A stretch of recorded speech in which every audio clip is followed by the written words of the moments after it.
કર્યા વગરના બે કામ થઈ ગયા, નાસ્તો પણ મળી ગયો, રસ્તો પણ થઈ ગયો. એવી રીતે કોઈક વાર જીવનમાં એવી પરિસ્થિતિ આવે ત્યારે વેઇટ એન્ડ વોચ કરવું પડે.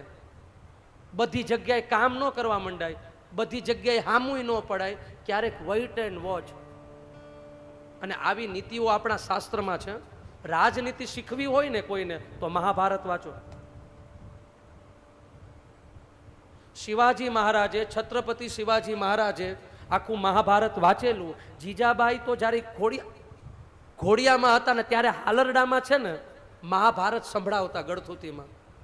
અને આ જ શિવાજી જ્યારે 17 વર્ષના થયા ને ત્યારે આજુબાજુના જેટલા પણ મુસ્લિમ રજવાડા જેને લઈ લીધા હતા ને જીતી લીધા હતા.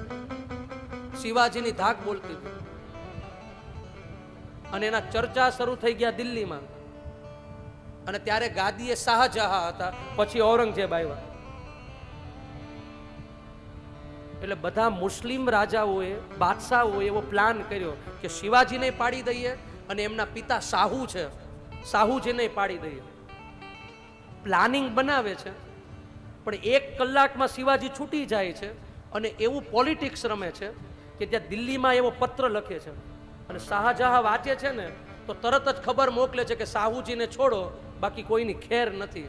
24 કલાકમાં છે ને મુસ્લિમ બાદશાહ માની જાય કે બંદે મેં હે દમ. આવી કુનેહતા ક્યાંથી પ્રાપ્ત થઈ? મહાભારતમાંથી. એવું સાંભળેલું છે મેં કે અંગ્રેજોએ જ્યારે મહાભારતનું ઇંગ્લિશ વર્ઝન વાંચ્યું ને ત્યારે ધ્રુજી ગયા. મહાભારતમાં કણિકની રાજનીતિ છે.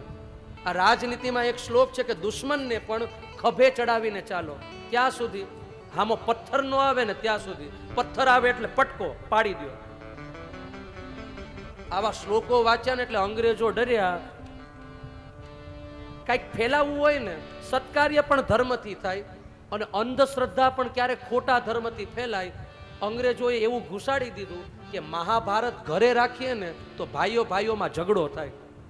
આજે પણ ઘણા લોકો અમારા ઘરમાં મહાભારત મૂકી જાય, અમારા ઘરે ઝઘડો થાય, તો અમારા ઘરે નહીં થાય? આ નથી રાખતા ને એટલે ઝઘડા થાય છે. વાંચે તો ઝઘડા ન થાય. એક સત્ય ઘટના છે. એક વાસ્તુ કન્સલ્ટન્ટ ભાઈ હતા ને એને પૂછ્યું કે અમારા ઘરે સંપ નથી. તો એ વાસ્તુ કન્સલ્ટન્ટ વાળા ભાઈ કે મહાભારત તમારા ઘરે હશે. તો ઘરેથી મહાભારત ન નીકળે પણ ઘરેથી ગીતાજી નીકળે. ગીતાજી મહાભારતમાંથી જ છે ને. એલા નથી રાખતા ને એટલે ઝઘડા થાય છે. અદ્ભુત ગ્રંથ, 1 લાખ શ્લોકનો, અને વેદના મર્મ, વેદના અર્થ આમ છે ને ખોલી નાખ્યા.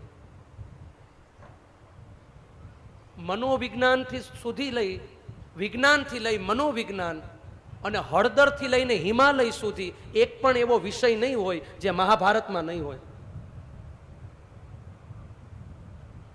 गजब ग्रंथ है, लेकिन हम पढ़ते नहीं हैं. अही मूसक वद्देवा